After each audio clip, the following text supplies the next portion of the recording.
안녕하세요. 저는 마디세상병원 척추센터 장수진 원장입니다. 오늘도 또 많은 분들이 궁금해하시는 주제로 영상을 또 준비를 해봤습니다. 오늘은 목 디스크 환자에게 내시경이 좋을까 또는 유압술이 좋을까에 대해서 내용을 좀 만들어 봤습니다. 요즘에 이제 조금씩 제가 블로그를 하고 있어서 블로그를 통해서 많은 분들이 질문도 하시고 뭐 댓글을 통해서 질문을 되게 하시는데 보통 뭐 이런 질문을 되게 많이 하세요. 저는 유압술이 싫은데 병원에서는 유압술이 꼭 필요하대요. 어떡할까요? 혹은 어떤 병원에서 유압술을 하자고 했는데 또 다른 병원에서 내시경으로 간단하게 제거, 수술해서 지금은 괜찮아요 라고 이제 댓글을 많이 주시는데 결국에는 이런 유압술과 내시경 사이에서 언제나 고민을 해야 되는 거는 의사도 환자를 치료할 때 언제나 고민을 하지만 그런 의사 앞에 있는 환자도 또 마음의 부담감을 안고 고민을 같이 해야 되는 문제인 것 같습니다. 자, 오늘의 키워드는 필연으로 잡아보았습니다. 필연이라 함은 사전적 의미로는 한자에서 보이듯이 사물의 관련이나 이해 결과가 반드시 그렇게 될 수밖에 없다. 보통 우리가 이제 인연을 이야기하거나 사건의 흐름을 이야기할 적에 이런 필연이라는 표현을 종종 만나게 되는데 선택의 여지가 없거나 혹은 타협의 여지가 도저히 없는 상태를 말하기 때문에 질병에 대한 진단명을 듣고 수술, 치료 방법에 대해서 설명을 듣고 있는 환자 입장에서는 어찌 보면은 의사의 입장에서는 치료 방향에 대해서는 선택의 문제지만 환자들 입장에서는 그럴 수밖에 없는 필연의 어떤 과정으로 받아들이는 그런 걸지도 모르겠습니다. 문제는 환자들은 의학적 판단에 대해서는 대개는 특별한 지식 자체가 제한적이기 때문에 의사의 선택을 당연하게 필연으로 오해하는 경우가 있다는 게 문제입니다. 자, 이 부분은 우리 지난주 금요일 날 저에게 진료를 보러 오신 어떤 환자분의 MRI입니다. 참고로 요 지금 보여드린 MRI는 다른 병원에서 수술하기 전에 촬영한 영상입니다. 그 말은 어딘가 수술을 하기는 했다는 말이겠죠. 수술하기 전에 환자분은 목이 아파서 두 병원을 방문했다고 하시는데 여기서 질문은 어떤 문제가 있어서 수술을 했을까 생각을 해봐야 되는데 이 영상에서는 보면은 정중앙면에서 신경을 누르는 특별한 불편한 부분은 없다는 것이고 양쪽 추간공에서도 실은 환자분이 말씀해 주시는 목 통증을 설명해 줄 만한 특별한 병변은 없었다는 거예요. 특히나 방사통은 없으셨습니다.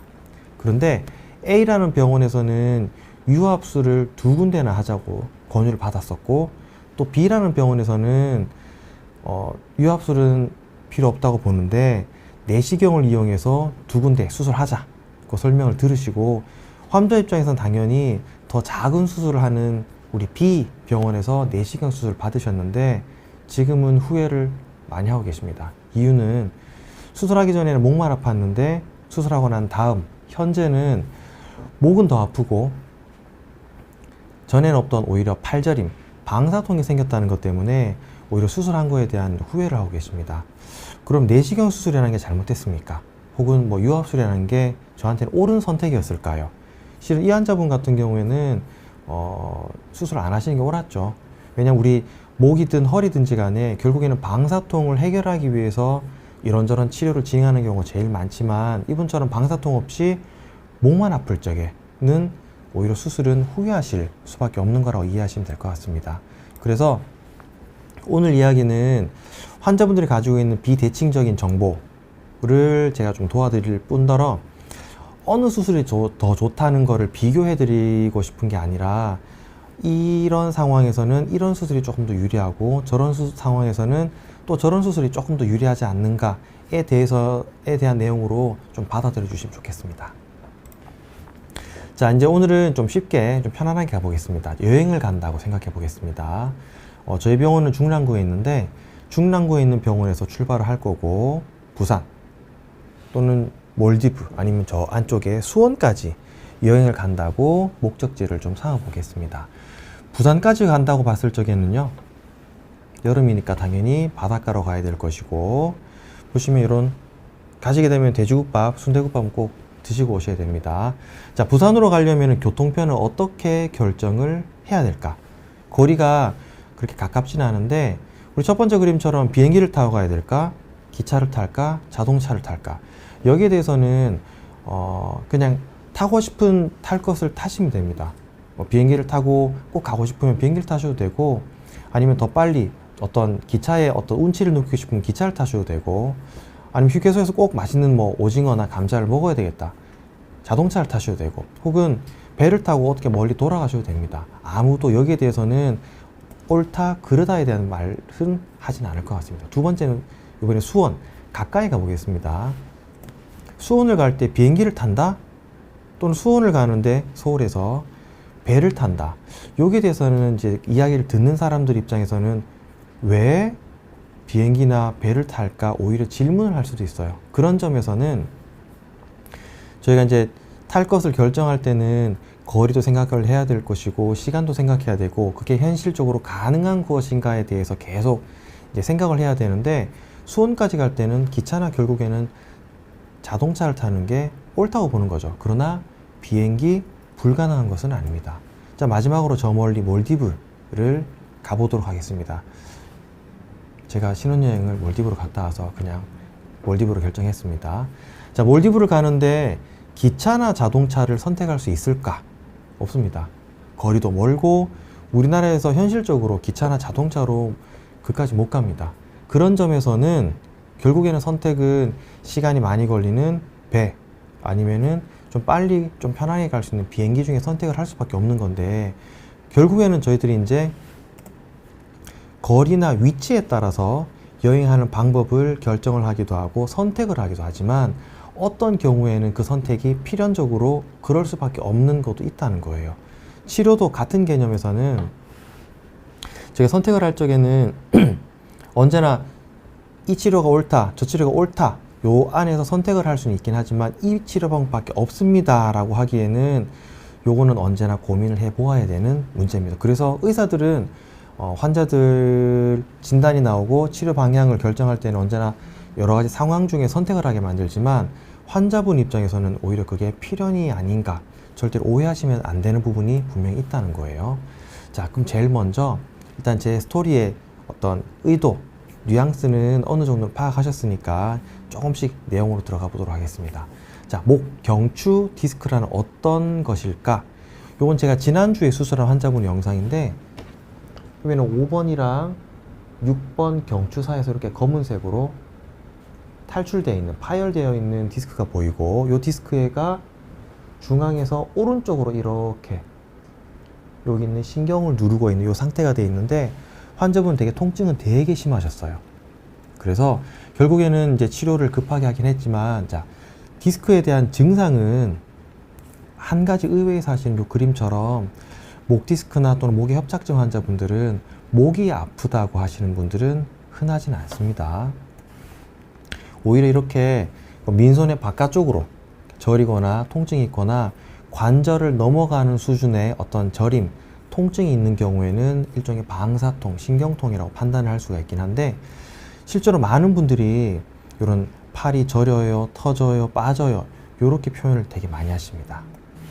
자, 팔이 저리진 않지만 이렇게 견갑골 주위에 통증이 있는 분도 있으시고, 흔하진 않지만 이 오른쪽 그림처럼 팔을 밑으로 떨어뜨리지 못하고 머리 위나 이렇게 계속 올리고 진료실에 들어오시는 분들이 종종 있으십니다.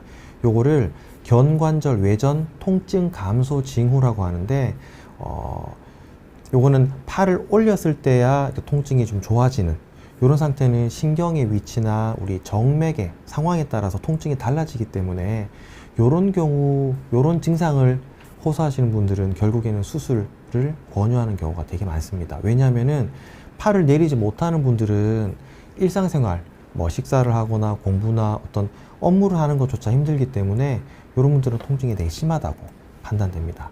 자, 요렇게 목에 대해서는 진단은 내릴 수 있는데, 이제 치료로 들어가 보면은 수술적 치료에 대해서는 선택지는 생각보다 많지는 않습니다. 방법은 이게 좀 깊게 들어가면 방법은 여러 가지가 되긴 하지만 크게는 길은 두 가지거든요. 자, 수술을 한다는 말은 수술할 충분한 이유가 되고 충분한 통증, 마비가 있거나 할 때 조건이 맞을 때 수술하는 거지, 디스크가 진단됐다고 해서 바로 수술하는 거는 아닙니다. 그래서 수술 방법에 대해서는 여러 가지가 있긴 하지만 우리가 경추 디스크에 대한 수술의 목표는 딱 한 가지예요. 병적인 디스크를 제거해서 신경의 압박을 줄이고 종국적으로는 통증과 우리 병적인 증상으로부터 자유롭게 만들어주는 건데, 그 공통적인 목표를 위해서 여러 가지 수술 방법이 존재한다고 이해하시면 될 것 같습니다. 자, 디스크를 제거하는 수술 자체를 저희가 디스크 제거술, 디스크 제거 수술이라고 하는데, 어떤 의사들은 뭐 디섹토미 또는 디스펙토미 이런 식으로 표현하는데 표현의 차이일 뿐이고 두 가지는 같은 표현이라고 보시면 됩니다. 결국에는 우리 목 디스크에 대한 치료는 디스크 제거 수술이라는 한 가지 방향이 있는데, 보면 여러 가지 이런 수술 이름이 나옵니다. 다른 수술 방법도 있긴 하지만 대표적으로 첫 번째 줄에 있는 유래 수술 방법은 흔히들 말하는 미세 현미경을 통한 디스크 제거 수술을 이야기하는 거고, 두 번째 줄에 나오는 우리 명칭은 내시경 수술을 의미합니다. 세 번째 줄에 있는 수술은 흔히 말하는 유합술에 대한 내용인데, 요거는 병원이나 의사들마다 조금씩 표현의 차이가 나기 때문에 여기에 대해서는 크게 신경 쓰지 않으셔도 될 것 같습니다. 그러나 중요한 거는 이런 여러 가지 수술 방법이 있긴 하지만 결국에는 이름에 꼭 들어가는 표현, 디섹토미, 즉 디스크 제거술이라는 표현은 공통적으로 들어가요. 그래서 유합술을 하든 내시경 수술하든 미세 현미경으로 수술하든지 간에 결과적으로는 디스크를 제거한다는 건 동일하다는 거예요. 그 방법이 조금씩은 다르다는 거고요. 자, 예를 들어 보겠습니다. 이렇게 보면은, 자, 우리가 지금 현재 위치에서 저 멀린 집까지 가고 싶은데 중간에 이런 무서운 개가 있는 거예요. 자, 그러면 우리가 이 개를 이길 수 있는 힘과 능력 또는 그런 수단이 있다면은 중간에 가로질러 가는 게 제일 빠를 수 있습니다. 그러나 그럴 능력이 없다면 또는 도저히 이 난관을 극복할 어떤 그게 안 된다면은 차라리 저 멀리 돌아가는 경우도 오히려 좋을 수 있습니다. 집으로 가기 위해서는 돌아가기도 하지만 목표는 똑같아요. 집에 도착하는 거. 여기서 말하는 건 뭐냐면은 수술한다고 봤을 적에도 수술할 당시에 극복할 수 있는 문제는 극복을 해서 빨리빨리 진행을 하는 것도 옳지만, 극복할 수 없거나 그러지 못할 때는 멀리 돌아가는 요 두 가지 차이가 결국에는 유합술과 내시경 사이의 차이라고 보시면 될 것 같습니다. 요거는 정상적인 목 MRI인데, 첫 번째 그림에는 요 노란 요 부분이 흔히 말하는 경추 척수라고 말하는 우리 뇌에서 이루어지는 가장 꼬리 부분이라 이해하시면 돼요. 그래서 우리 요 부분에 문제가 된다면은 결국에는 이제 전신에 영향을 미치기 때문에 저희가 수술 방법을 결정하거나 수술 어떤 방향을 결정할 때 요 경추 척수를 피하는 방향으로 수술하도록 저희들이 개발되어 있다고 보시면 돼요. 그래서 정확하게는 우리 경추 척수를 피하는 여러 가지 방법 중에 이 경추 척수의 앞에서 진입하는 거를 유합술이라고 이해하시면 될 것 같고, 뒤에서 들어가는 거를 내시경 수술로 이해하시면 될 것 같습니다. 자, 이번에는 가능하면 손상을 받으면은 안 되는 부분을 표시를 따로 해놨는데, 붉은색 부분입니다. 중앙에는 요거는 경추 척수 신경이기 때문에 가능하면 요 신경을 젖히거나 밀거나 요런 조작은 하지 않는 게 좋습니다. 양쪽에 있는 요 두 가지가 후 관절이라고 해서 위 아래에 있는 목을 연결해주는 중요한 관절이어서 후관절도 최대한 손상은 줄이거나 없는 게 좋습니다. 뒤쪽에 있는 요 극돌기는 목의 안정성을 유지해주는 인대들이 많이 있기 때문에 극돌기도 손상을 피하는 것이 좋습니다. 그러면은 결국에는 목 디스크를 수술할 적에 들어갈 수 있는 방향 자체는 극돌기와 신경과 후관절을 피해서 들어갈 수 있는 요 첫 번째 있는 요 길과 중간에 이 길은 이용할 수 없는 부분일 거고, 요 길도 이용 가능합니다. 그리고 앞에서 척수와 후관절을 피해서 앞으로 들어가는 이 두 가지 방법이 더 존재하게 됩니다. 그래서 이런 식으로 저희가 접근을 할 수 있느냐 없느냐에 대한 내용을 앞에서 혹은 뒤에서 들어가는 내용이지 특별한 어느 것이 더 우월한 수술이다 그런 거는 아니라는 거예요.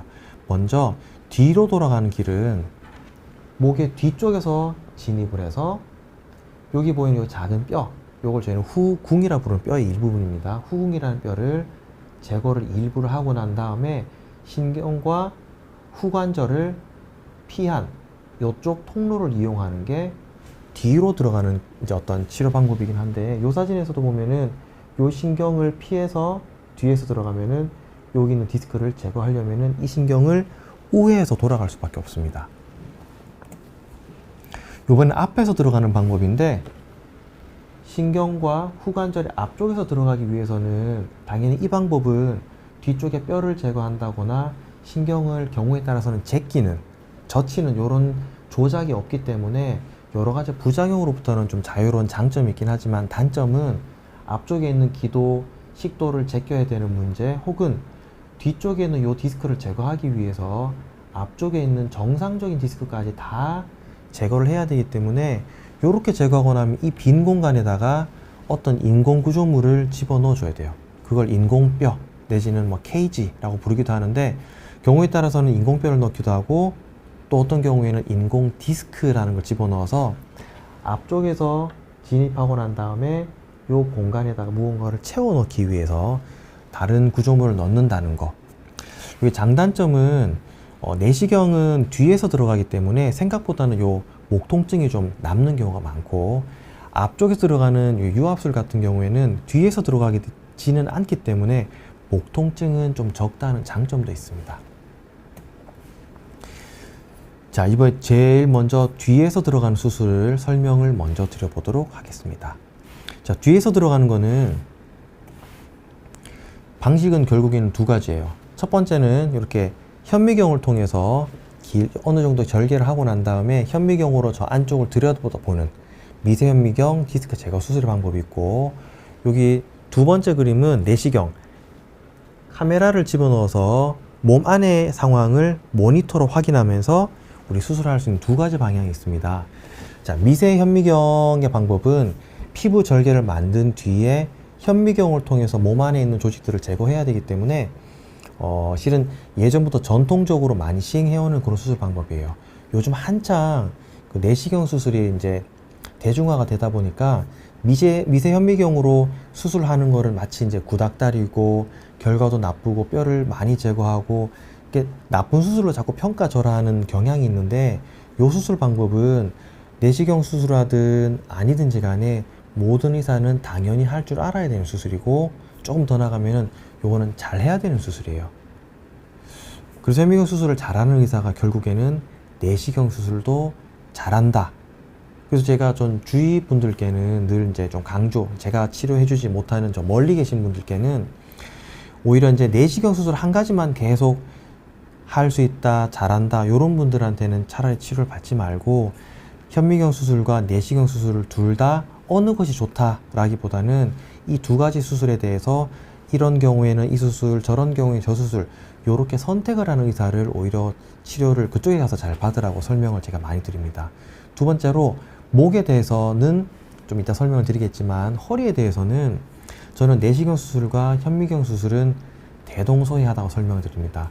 결과나 여러 가지 과정은 비슷한데, 그 차이가 뭐냐면은 허리에 비해서 목은 우리 그 기능에 대해서는 기능에 비해서는 근육이 좀 부피가 크기 때문에 목은 내시경 수술하든 미세현미경 수술하든 목 통증은 일부는 남는 거는 피할 수는 없을 것 같아요. 그러나 현미경 수술은 해부학적 이유에서 요 절개가 좀 더 큰 경향이 있어요. 그래서 현미경 수술은 요 내시경 수술보다 조금 더 목 통증이 심할 수 있기 때문에 허리는 어느 쪽 환자들이 원하는 수술을 저는 하는 게 옳다고 보지만, 목에 대해서는 가능하면 내시경 수술하는 게 조금 더 낫지 않나 하는 생각을 합니다. 내시경 수술은 이렇게 두 가지 방향이 있어요.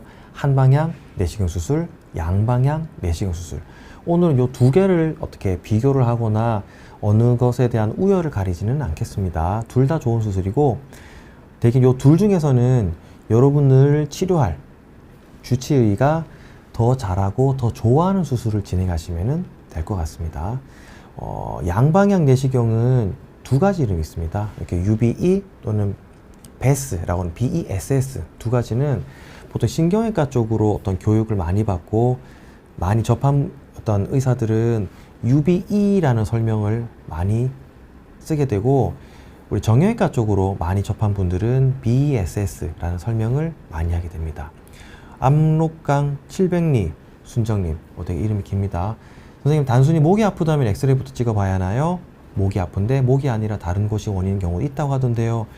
요거는 좀 질문이 상당히 넓은 부분이라서 좀 조심스럽긴 한데, 보통 병원을 가면은 제일 먼저 엑스레이는 꼭 찍어보는 게 옳습니다. 왜냐하면은 엑스레이에서 보여주는 정보와 CT나 또는 MRI에서 보여주는 정보에 어떤 원하는 게 다르기 때문에 엑스레이에서 보여주는 정보와 그 다른 부분 때문에 저는 엑스레이는 꼭 찍어 봐야 되는 게 옳다고 생각합니다. 왜냐면은 뭐 골절이라든지 또 다른 특정한 상황이 있다면은 그 다음 검사가 MRI가 되기도 하고 CT가 될 수 있기 때문에 엑스레이는 찍어보는 게 맞는 것 같고, 그러나 제가 제일 처음에 설명드린 것처럼 단순하게 목만 아프다면은 실은 엑스레이를 찍어서 골절이라든지 특별한 우리 중요한 상황만 아니라면은 추가적인 검사는 하지 않고 근육통으로 판단할 수 있어서 엑스레이는 찍어보는 게 옳다고 생각합니다. 그러나 요 방사통, 신경통만 없다면 이라는 전제 하에서 엑스레이 찍어보고 특별한 문제가 없다면 우리 플라워의 A님처럼 체해 충격파나 뭐 도수 치료나 신경 차단술, 일종의 주사죠, 또는 약물, 물리치료 뭐든지 하면은 요 근육통은 좋아지는데, 실은 요 설명을 조금 더 하려면 뒤에 좀 시간이 좀 줄어들 것 같아서 근육통은 제가 간단히 설명을 드릴게요. 근육통은 보름에서 한 달 정도만 지나면은 좋아집니다. 실은 뒤에 분 말씀하신 것처럼 체해 충격파는 어떤가요? 도수치료는 어떤가요? 뭐 약물이나 물리치료 어떤가요? 주사는 어떤가요? 모두 다 시간이 지나면 분명히 좋아지는 게 근육통일진데, 그때까지 너무 힘드니까 약은 진통제가 들어가는 거지 치료제가 따로 있는 건 아니에요. 진통제, 근이완제, 위보제 정도가 드리는 약들이고, 우리 주사는 근육통을 빨리 낫게 하는 주사는 없어요. 결국에는 주변에서 맞고 다니는 할머니들 맞고 여기 뭐 여러 가지 의원들에서 맞는 주사들은 가장 중요한 성분은 마취약입니다. 마취약이 아픈 근육에 들어가면은 근육이 마취가 되면서 덜 아파져요. 근육통에 대한 치료가 아니라 시간이 지나면 좋아지는 이 근육통을 그때까지 덜 아프도록 도와주기 위해서 이런저런 치료들을 더 해드리는 거예요. 결국에 낫는 거는 우리 의사들이나 병원에서 해드리는 것이 아니라 환자 본인이 휴식을 통해서 또는 시간이 지나서 낫는 거라고 이해하시면 되기 때문에요. 실은 목이 아프기 때문에 특별한 치료를 하실 필요는 없을 것 같고, 어느 정도 쉬면서 좀 하시면 통증은 많이 좋아질 것 같습니다. 수술 대신 체해 충격파는 어떤가요? 플라워 A님이신데 요거는 상당히 잘못된 접근법이십니다. 왜냐하면요, 자, 체해 충격파는 외부에서 초음파를 가격을 해서 초음파를 충격을 주어서 근육이라든지 또는 인대라든지 이쪽 어느 정도까지 통증을 경감시키는 한 가지 수단일 뿐이고, 저희가 지금 이야기하고 있는 디스크 또는 지금 오늘은 얘기 안 할 텐데 협착증 같은 신경에 대한 이야기는, 신경은 경추, 신경관이라고 하는 뼈 안쪽에 존재하는 어떤 조직들이라서 충격파라든지 또는 도수치료 따위로 그 신경에 있는 병을 제거하거나 그럴 수는 없어요. 거꾸로 이야기하면은 체해 충격파를 통해서 디스크가 나았다는 말은 시간이 지나서 디스크에 대한 증상은 호전된 것 뿐이에요. 그 사이에 체해 충격파를 받으신 거기 때문에 체해 충격파를 통해서 또는 수술을 피하기 위한 또 다른 방법으로 하신다? 그렇게 하실 바에는 차라리 저는 환자분들께 무당을 부르라고 설명을 드리거든요. 그거나 시간 지나면 좋아진다는 거. 한 가지만 설명 더 드리고 우리 로스우님 설명을 좀 더 드리도록 하겠습니다. 그러면 내시경 수술을 언제 하는 게 가장 좋으냐? 첫 번째 가장 중요한 거는 내시경으로 제거가 가능한 위치인가를 확인하는 거거든요.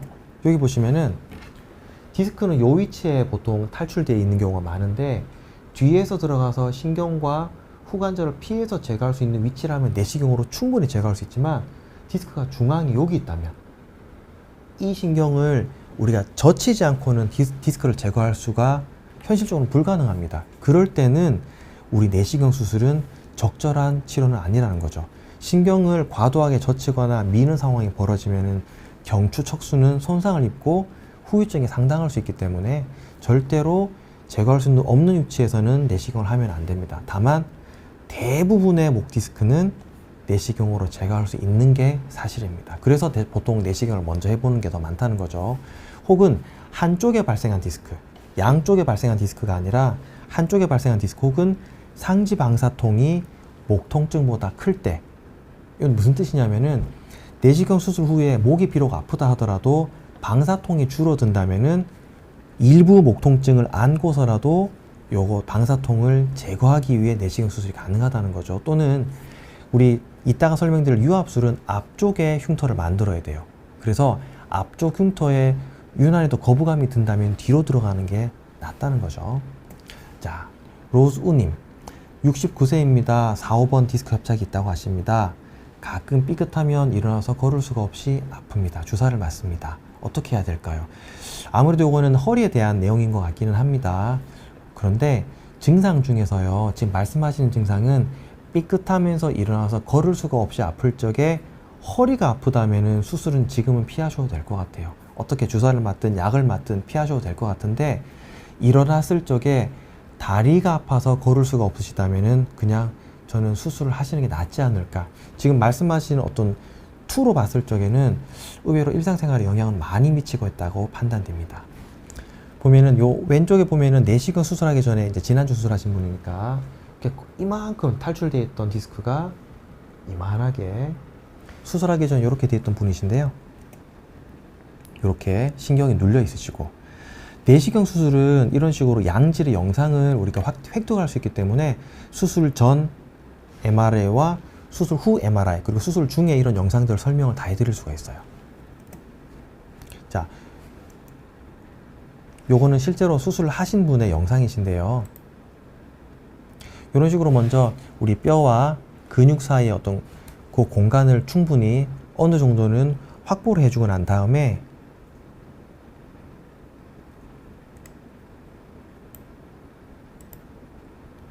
저 뒤쪽으로 넘어가면은 뭐 디스크를 제거한다든지 혹은 이런 과정들은 이렇게 영상으로 남겨서 환자분들께 충분히 설명을 해드릴 수가 있어요. 물론 그 과정에서 뭐 뼈를 갈아낸다든지 이런 것들은 좀 환자분께 보여드리기 좀 민망한 사진도 있긴 하지만, 요 보이는 것처럼 이건 제가 실제로 이제 지난주 환자들 뼈를 좀 갈아내는 사진인데, 이런 영상을 직접 만들어서 편집을 해서 실은 환자분께 보여드리는 것도 한 가지 좀 기분 좋은 일이긴 합니다. 수술 전에는 이렇게 커져 있던 디스크가 수술 후에는 이렇게 제거돼서 환자분은, 저는 수술 다음날 가능하면 일어서서 직접 걸어가서 MRI를 찍게 하는데 이미 회진 때부터 이제 충분히 이제 걷고 팔을 많이 움직이고 계시더라고요. 실은 요분은 수술하기 전에는 침대에서 울고 있던 분이세요. 너무 아파서. 그러니까 며칠을 잠도 못 자고 이렇게 밤새고 오신 분이라서 수술하고 난 다음에 그만큼 증상이 많이 좋아졌던 분이십니다. 자, 박현웅님 질문 주셨는데, MR 찍었는데 디스크가 엄청 심하시다고, 그때 목 통증만 많았고 팔이랑 저리냐고 물어보셨는데, 팔은 저리지 않은 수술 하지 않았습니다. 근데 잘하신 거예요. 자, 디스크는 심하긴 한데 팔이 저리지 않을 때는 수술하고 난 다음에 얻는 게 생각보다 크지 않다고 보시면 돼요. 비 올 때 아픈 거, 담이 오면서 시작되는, 요거는 그냥 지내보세요. 그러다가 현재 비 올 때 많이 불편한 것이 너무 힘들다, 그럼 그때는 수술하시는 게 좋습니다. 다만 수술 방법이 너무 심하거나 한쪽에 있는 게 아니라 양쪽에 이렇게 걸쳐서 있는 경우에는 유압술이 나으실 거고, 그게 아니라 한쪽 팔만 아프고 또는 한쪽에 있는 디스크라면 충분히 내시경으로도 제거할 수 있을 것 같습니다. 하나만 더 볼게요. 강나영님은 8년 전에 유압술을 하셨고 수술 이후에 병원 안 가셨어요. 상태를 확인할 필요는 전혀 없습니다. 현재 증상이 괜찮다면, 그러니까 팔 저린 것도 없고 특별하게 불편한 게 없으시다면은 앞으로 사시는 날 동안에 병원에 굳이 가실 필요는 없다고 보시면 될 것 같습니다. 자, 단면 사진에서 보면은 수술하기 전에 있던 이만한 디스크가 이렇게 제거되면은 환자분 통증은 되게 많이 좋아지세요. 자, 이번에는 앞에서 들어가는 순서를 보도록 하겠습니다.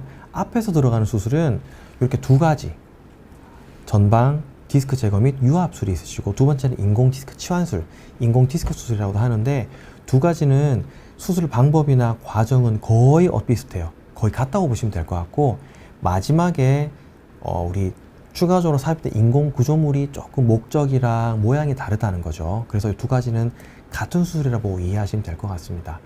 유압술 같은 경우에는 앞쪽에서 들어가야 되기 때문에 이게 기도와 식도를 제껴야 되고, 여기는 요 디스크라든지 뼈를 제외한 디스크를 제거해서 신경의 어떤 압력을 충분히 떨어뜨려야 되는 수술인데, 요 분은 좀 재밌는 분이신 게, 수술하기 전에 여기저기 병원에서 당신은 목에 협착증이다, 뭐 허리에 협착증이다, 뭐 이상근 증후군이다, 뭐 좌골신경통이다, 별 진단 증상을 들으시면서 몇 년을 시간을 많이 허비하셨어요. 그래서 제가 블로그를 하고 있다고 아까 말씀드렸잖아요. 그 블로그에 이상근 증후군이란 내용으로 검색을 해서 저를 알게 되셨고, 저를 찾게 되신 거죠. 그런데 이분은 이미 제 진료실에 들어오실 적에 걸음걸이부터 이상해요. 이거는 병 자체가 허리에 있는 게 아니라 목에 있는 건데 좀 시간을 많이 허비하신 거죠. 어찌됐건 요분은 목에 이런 식으로 흔히 말하는 척수병증의 상태였기 때문에 통증이 많이 심했던 부분이시고요.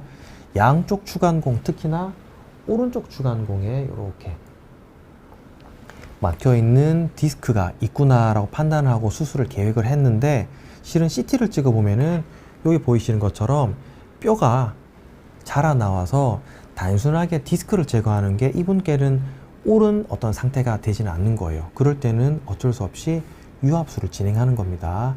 앞쪽에서 들어가서 이런 디스크라든지 이런 것들 제거하고 난 다음에 인공 구조물, 특히나 인공뼈를 이렇게 집어넣는 수술을 하고 난 다음에 통증은 많이 좋아지셨던 것 같아요.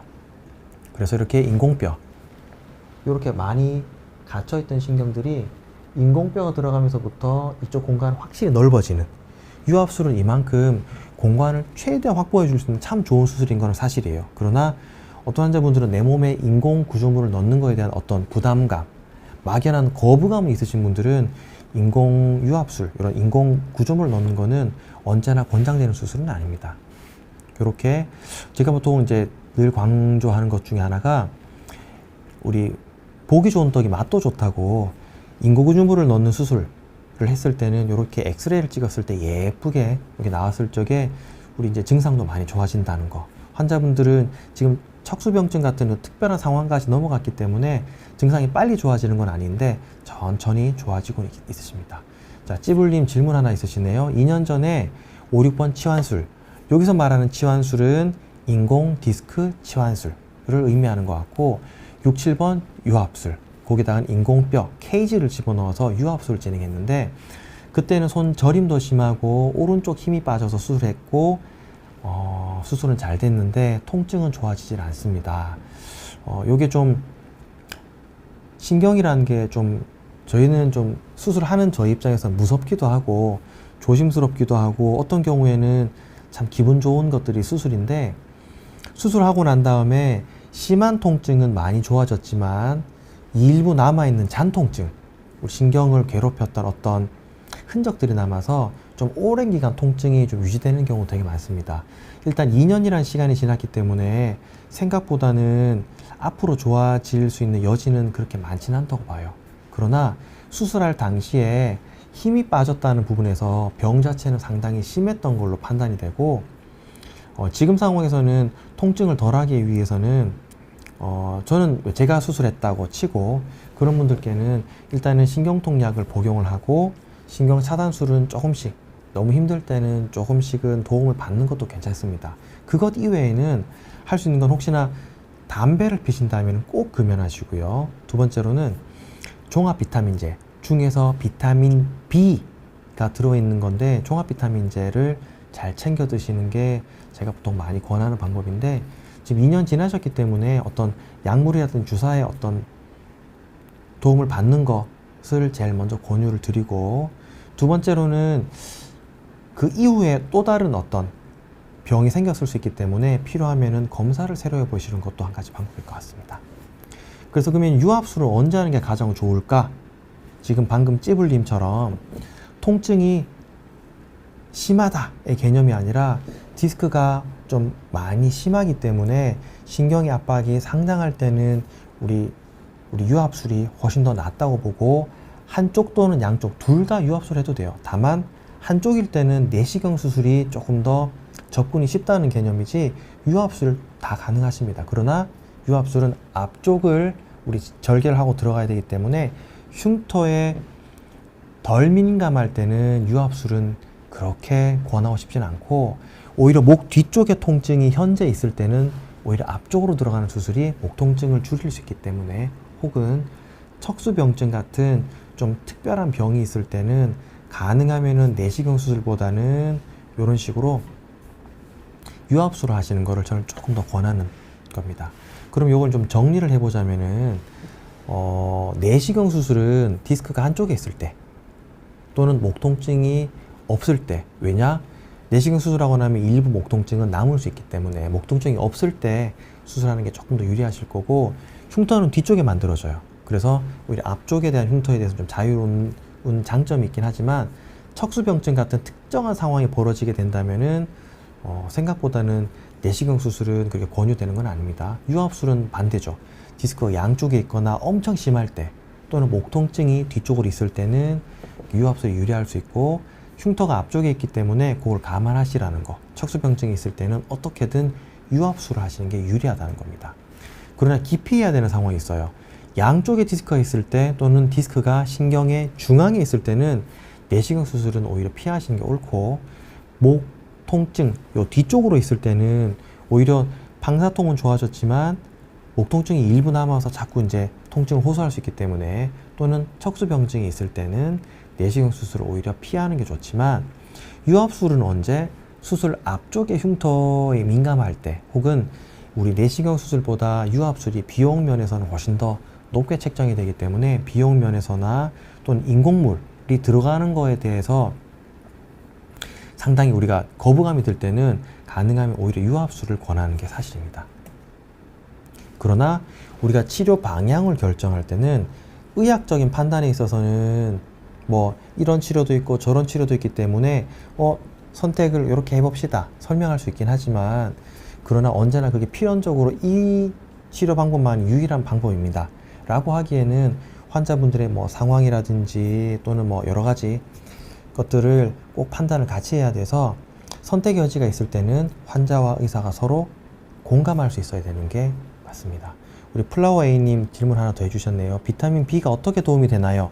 우리 신경이 회복되는데 중요한 성분 중에 하나가 비타민 B 성분입니다. 그래서 보통은 우리 예를 들면 우리 항암 치료하시는 분들 같은 경우에는 말초신경염이 잘 올 수 있는데, 그런 분들은 비타민 B 제제를 늘 이렇게 드시도록 되어 있거든요. 그래서 저는 보통 그 신경에 대해서 수술하고 난 다음에 어떤 회복되는 과정에서는 종합 비타민제, 또 어떤 분들은 그럼 B만 따로 먹으면 안 됩니까? A는 먹고 B 먹고 C 먹고 D 먹고 언제 다 먹느냐는 거예요. 그래서 종합 비타민제 한 알 정도만 드셔도 충분하니까, 그거 이외에는 오히려 뭐 저희가 할 수 있는 거는 식사 잘 하시고 푹 쉬고 이런 금연에 있어서 비타민 B는 제가 늘 이렇게 권장을 드립니다. 제가 이렇게 뭐 여러 가지 저희 병원에서 하고 있는 여러 가지 SNS를 통해서 할 수 있고, 시청해 주셔서 참 감사합니다. 많은 실은 저 뒤에 내용이 더 있어요. 혹시나 부족할까봐 제가 뭐 그 앵콜 수준으로 뒤에 좀 내용을 더한 게 있어서 질문 요거만 더 하고 뒤에 내용 조금 더 해보도록 하겠습니다. 자, 진단 자체가 통통이님 중학생 때 목 디스크 판정을 받았는데 수술 대신 병원에서 목에 추를 달고 1, 2주 누워 있었는데 나았대요. 30대에 그런 시술이 효과가 있을까? 실은 제가 요거를 제가 블로그에 쓰려고 지금 내용을 좀 쓰고 있었는데, 요게 좀 상당히 좀 교과서에도 이렇게 나와 있기는 해요. 또는 연구 논문에도 보면은 견인이라고 그러죠. 목에 추를 달고 누워 있었다는 건 견인을 했다는 건데, 이게 뼈와 뼈 사이에 이렇게 누르는 힘 때문에 디스크가 불룩 튀어나가 버렸는데, 이걸 당기면은 디스크가 들어가지 않을까, 이렇게 단편적으로 생각할 수 있긴 한데 실제적으로는 그거에 대해서는 근거는 없다고 돼 있어요.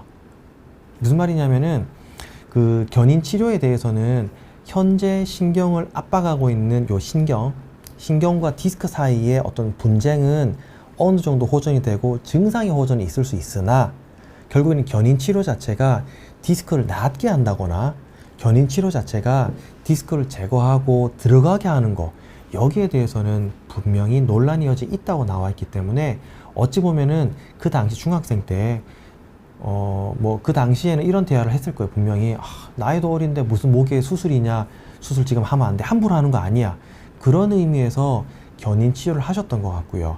견인 치료를 통해서 증상이 분명히 호전됐었던 것 같고요. 그럼에도 불구하고 디스크는 큰 차이는 없을 거예요. 이제는 시간이 충분히 지났고 증상은 좋아졌을 수 있긴 하지만 견인 치료를 증상의 호전을 위해서는 하실 수 있어요. 하지만 병의 치료를 위해서는 하지 마시고, 지금 아픈 거에 대해서는 견인 치료도 한 가지 방법입니다. 그 전에 근데 MR 찍어서 견인 치료가 가능한지는 판단을 꼭 해보셔야 될 것 같아요. 박현웅님은 질문 하나 더 해주셨네요. 목이 뻐근하거나 압이 심할 때 한 번씩 손으로 목을 좌우로 해서 뚜두둑 소리 나게 하면 풀리는 것 같더라고요. 굉장히 안 좋다. 와이프가 도수치료라서 양쪽으로 견인법 스트레칭 하라는데요. 요 광고 아닙니다. 제가 요 내용으로 제가 한 달쯤 전에 블로그에 글을 썼어요. 자, 요 다른 어떤 예시를 들어볼게요. 자, 제가 손에 요렇게 하면은 소리가 납니다. 또는 목으로 소리가 납니다, 저도. 그러나 이 소리가 나는 원인은 목 근처에 있는 인대나 근육이 이동할 때 나는 소리, 두 번째는 관절이 서로 부대끼면서 나는 소리, 세 번째는 관절 안쪽에 작은 공기방울이 생겼다가 터지는 소리예요. 대부분. 이거는 소리 내는 거는 크게 문제가 되지는 않는데, 방금 말씀하신 것처럼 두두둑 소리가 나서 하면은 좀 풀린다고 말하는 거는 그 소리를 통해서 좋아지시는 게 아니라 정서적으로, 심리적으로 이렇게 하면은 좋아진다. 그러니까 보통 이제 틱이라고 그러죠. 요런 행동을 통해서 긴장이 완화되는 거기 때문에 요거는 하셔도 돼요. 그러나 이런 소리가 날 적에 통증이 심해진다거나, 목의 통증이 또는 팔의 저림이 심해진다거나, 마지막으로 이런 소리를 내는 당시에 뭔가 갈리는 느낌, 그 갈리는 느낌, 후관절이 이 관절끼리 이렇게 서로 마모가 되는 현상이거든요. 그런 게 발생하면 그거는 안 하시는 게 좋아요. 도수치료로 의 개념이 아니라 견인법, 목을 잡아 당기는 거 있잖아요. 이게 의미는 없습니다. 왜냐하면 열심히 당겨나 봐야 힘을 빼는 순간 목이 자기 자리로 들어오는 거는 그 분단위로 자기 자리로 돌아오기 때문에 그 하는 거는 일시적인 증상의 완화는 가능하지만 그걸 통해서 디스크가 심해진다거나 디스크가 완화된다거나 병이 바뀐다거나 그런 일은 없습니다. 그리고 스트레칭은 하실 거면 언제나 뒤로만 하세요. 얼굴이랑 요 하늘이랑 평행할 정도로 뒤로 끝까지 10초 힘 빼고.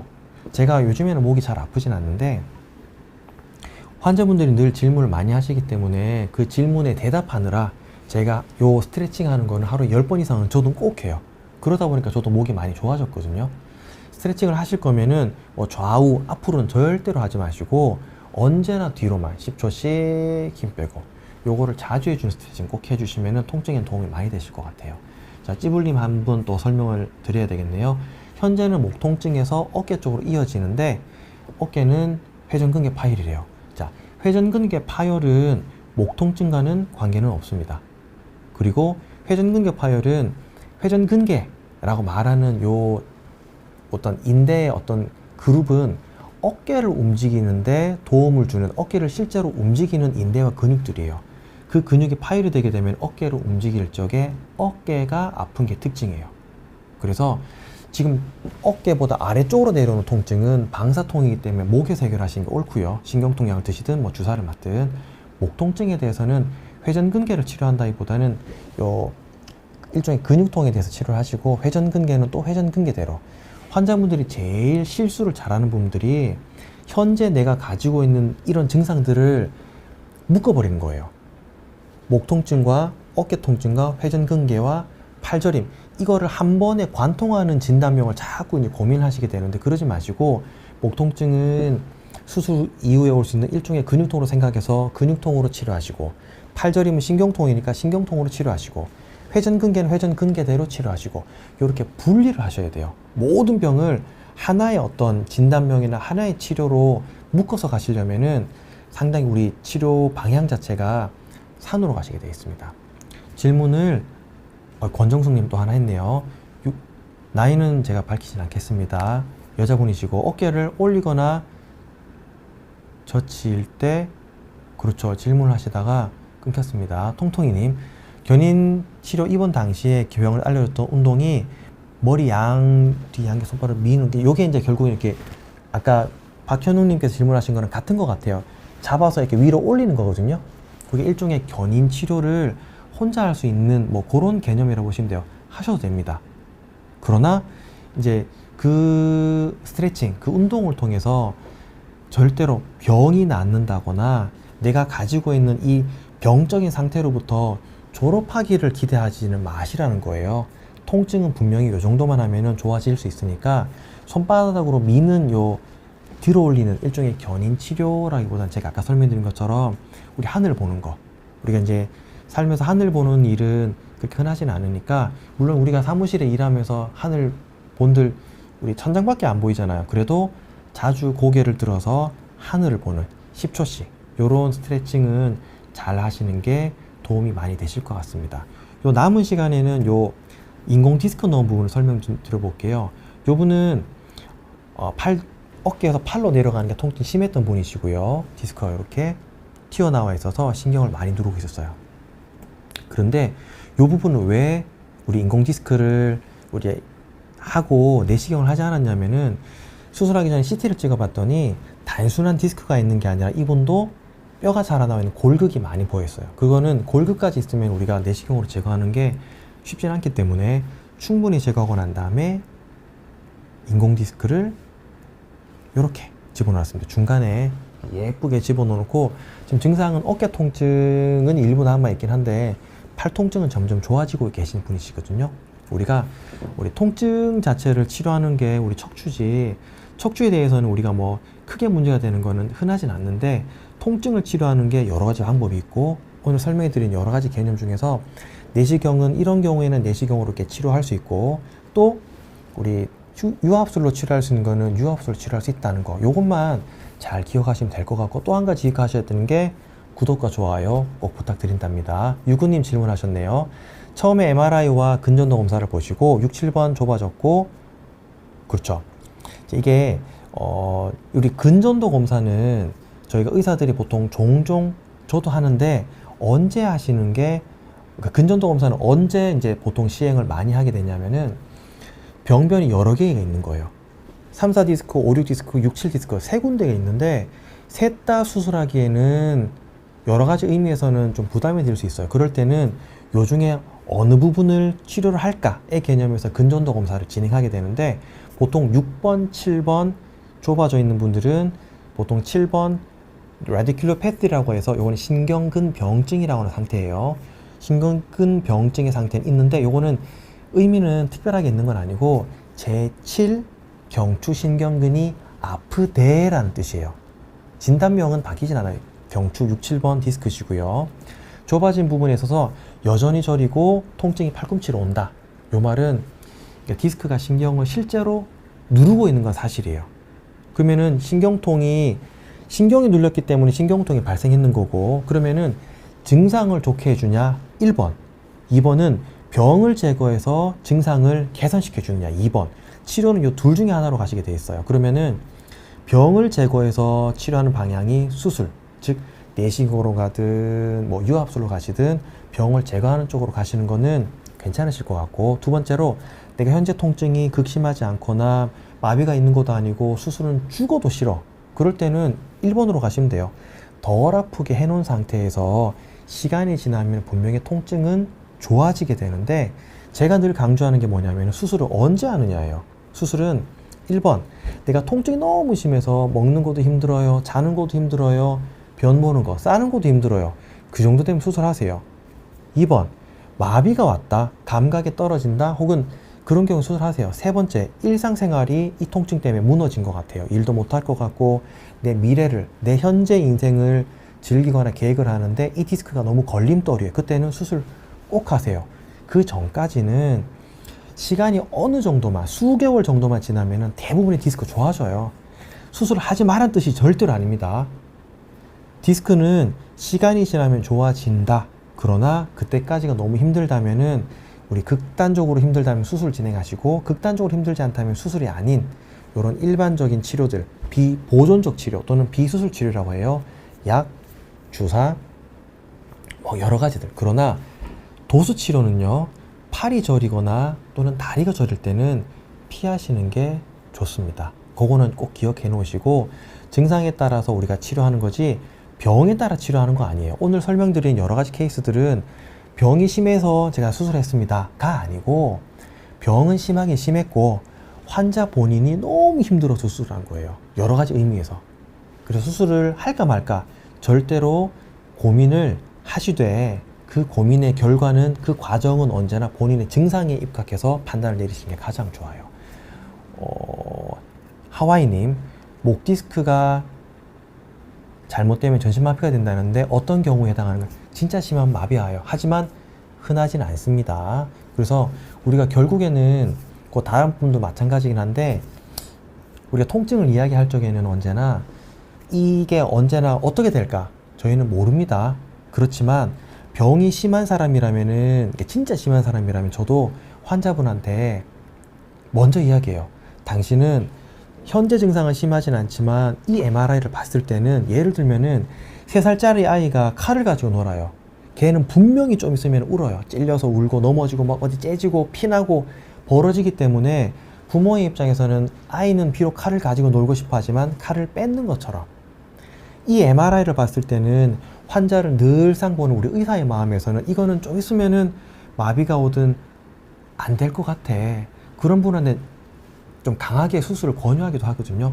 그런 분일 때는 마비가 올 수도 있겠네. 그건 저희도 몰라요. 그러나 영상이 심하다면은 마비가 올 가능성도 있고, 두 번째로 척수병증이라고 하는 특정 상황이 되면은 분명히 수술할 가능성 또는 마비가 올 가능성이 있기 때문에, 그거는 여러분들이 꼭 주의해서 좀 보셔야 될 것 같습니다.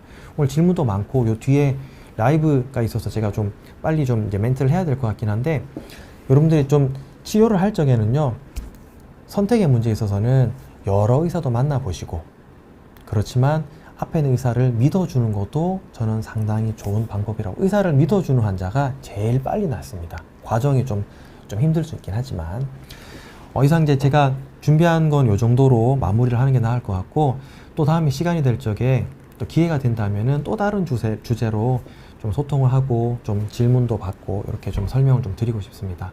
또 다음에 뵙겠습니다. 감사합니다.